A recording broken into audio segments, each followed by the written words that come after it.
के सभी लोगों का हृदय से आभार व्यक्त करता हूँ।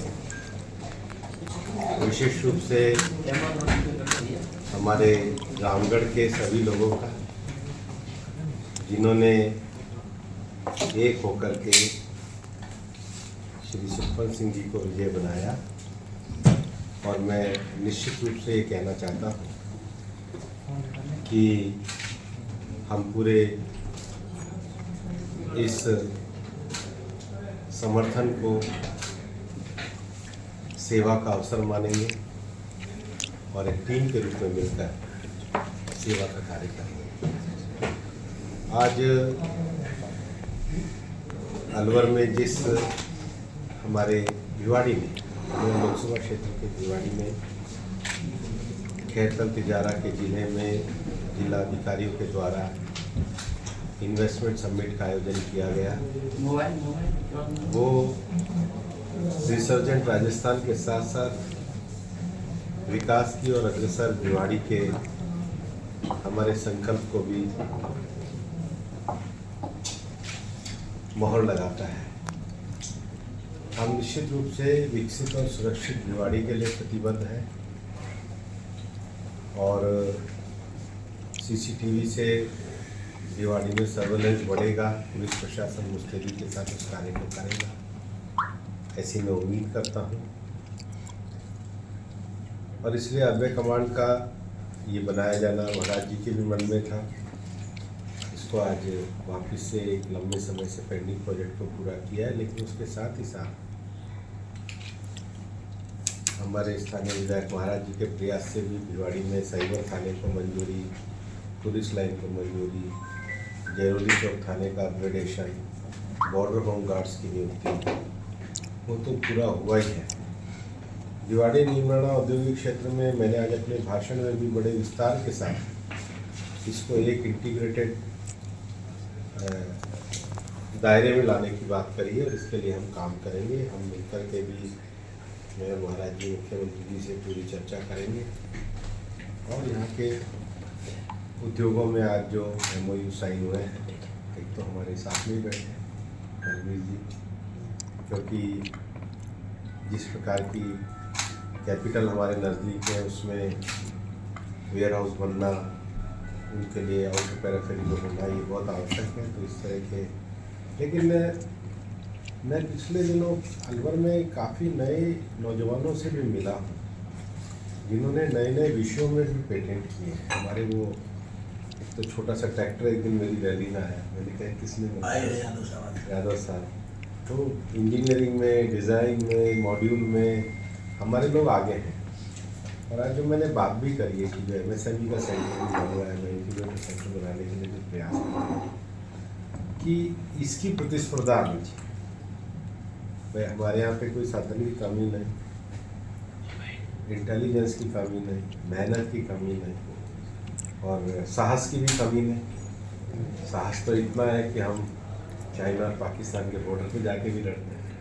लगाने की बात कर रहे थे, तो सरकार की तरफ से क्या प्रयास किया जाएगा? इनको सिंगल विंडो की जो आप बात कर रहे थे, सिंगल विंडो की बात है, ईज ऑफ लिविंग के साथ कॉस्ट ऑफ बिजनेस भी कम होना चाहिए। यहाँ पे लोकल एटमॉस्फेयर बनेगा, वातावरण बनेगा तो कॉस्टिंग के लिए, देखिए लंबी पार्किंग की असुविधा हो तो कॉस्टिंग बढ़ा दी। मतलब अब ऑनलाइन जैसे आपने ज़मीन तो दे दी और इंडस्ट्री भी शुरू कर दी, लेकिन स्किल लेबर, कंपोनेंट, माहौल, भयमुक्त माहौल, पार्किंग की सुविधा, रेजिडेंशियल सोसाइटी की सुविधा, ये सब भी बेसिक फंडामेंटल है जिनको आगे बढ़ाना चाहिए। तो हम समग्र रूप से विकास की बात कर रहे हैं। ट्रांसपोर्ट की मांग रही है बहुत पुराने समय, ट्रांसपोर्ट को लेकर ट्रांसपोर्ट विषय चल रहा है। ये इंटीग्रेट वाला मामला जो आप बता रहे हैं, ये CM से बात हुई है, तो उसको कैसे करेंगे सर? संस्था तो बहुत दिन पहले बनी पड़ी है भिवाड़ी में, बीडा इसलिए बनाएंगे तो कोई नई संस्था लेकिन कुछ कर नहीं पाए। पावर से लाएंगे। ऐसा है कि पॉलिसी में इंटीग्रेटेड होना ही चाहिए और ये तो बात राजस्थान सरकार ने भी स्वीकार करी। ये तो सभी लोगों की डिमांड रहती है कि जैसे डिफरेंट एजेंसीज हैं उसका एकीकरण कैसे, पॉलिसी डॉक्यूमेंट बनने के बाद सरकार उस पर करेगी। लेकिन प्राथमिक रूप से अभी कुछ दिनों पहले चीफ सेक्रेटरी ने भी जो मीटिंग ली है, DC भी गए थे, सारे SP गए थे, उसमें भी ज़्यादा है कि मल्टीप्लिसिटी ऑफ एजेंसीज के कारण दिक्कत आ रही है। सरकार को विचार करते एमएसएमई के साथ ही एक्टिविटी सेंटर बना रहे हैं आप या कुछ अलग से डेवलप हो गए? नहीं, वो उसमें हम डेवलप करना चाहते हैं, उसके लिए हमने स्थानीय उद्योगों पुलिस लाइन की, थाने की, ये तो अगर सारे कौन मंदिर सी- हैं। तो क्या है, जिला विभाग देने वाला है? जिला तो जिला ही होगा। सर ग्रैब की पाबंदियाँ लगी हैं। पहले IIT से सर्वे कराया गया था कि यहाँ पे जो रोड डस्ट है उसकी वजह से ज़्यादा होता है, उसको लेके अभी कुछ आपकी प्लानिंग है? हमने सड़कों के चौड़ीकरण करने की बात करी है, हमने पेड़ लगाने की बात करी है, भिवाड़ी के गार्डन को विकसित बात करी है, 50-50 एकड़ के 2 नगर वन की बात करी है। बाकी तो मीडिया वाले आधा घंटा इसके लिए भी दिया करें, मेरे साथ चले, मैं आपका सबका स्वागत करूँ। हमारा सबका ही तो मिलकर भिवाड़ी, आप और मैं सब अलग थोड़ी, हम मिलकर के इस भिवाड़ी के विकास सर करें। पुराना प्लान था, इसमें 42 गाँव शामिल किए थे और वो बेड़ा में भी हैं। वो है 162 किलोमीटर का एरिया है, ये कर रहे हैं केबीनेर को, क्या करेंगे सर? नहीं खत्म नहीं करेंगे। उसमें निवेश की जो पहले की जो संभावनाएं करी, उसमें केवल एक आदमी है भिवाड़ी में, केबीएनआर को एक अकेला आदमी चला रहा है। एक मैं आपको बताऊं, 5 साल से वो फाइलें नीचे पड़ी हुई। अशोक गहलोत जी के समय में उसको बिल्कुल दबा के रखा गया। ये तो जब बाद में निकला तब हम उसको निकाल के खोज के लाए कि साहब ये फाइल का दबा के रखा है, और उसको तो आगे बढ़ाने के लिए हम प्रतिबद्ध हैं। लेकिन अगर आप देखोगे पिछले 5 साल में अशोक गहलोत जी की सरकार में कुछ भी नहीं, और मैं भिवाड़ी के पत्रकारों को बता के जाता हूँ, मैं तो आपसे मिलता ही रहता हूँ। अगली बार आऊँगा तो विस्तार से पूरे तथ्यों के साथ सर हम एकीकृत की बात करते हैं, बीड़ा बना था और आप मेरे को मिलना। बिल्कुल।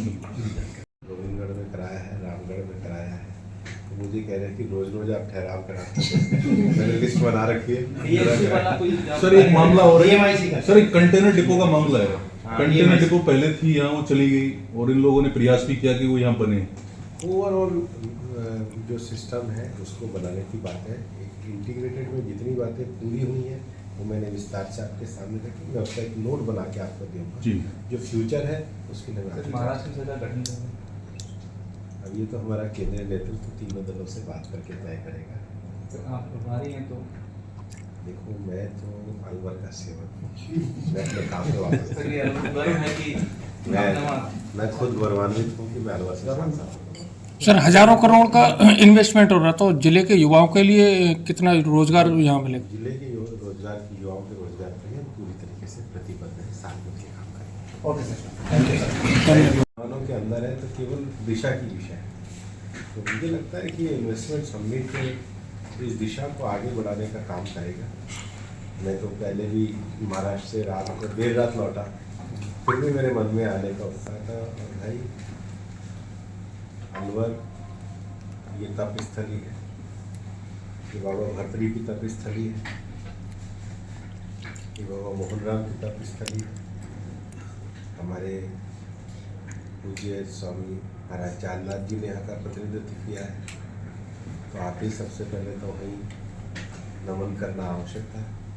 तो हमें जो कुछ सफलता मिलती है वो अलवर की संत भूमि का, महाराज भट्टूनाथ का, महाराज मोहनराम का आशीर्वाद है। बस उस आशीर्वाद को हम सात्विक भाव से लेकर आगे बढ़ते रहें, यही प्रार्थना है।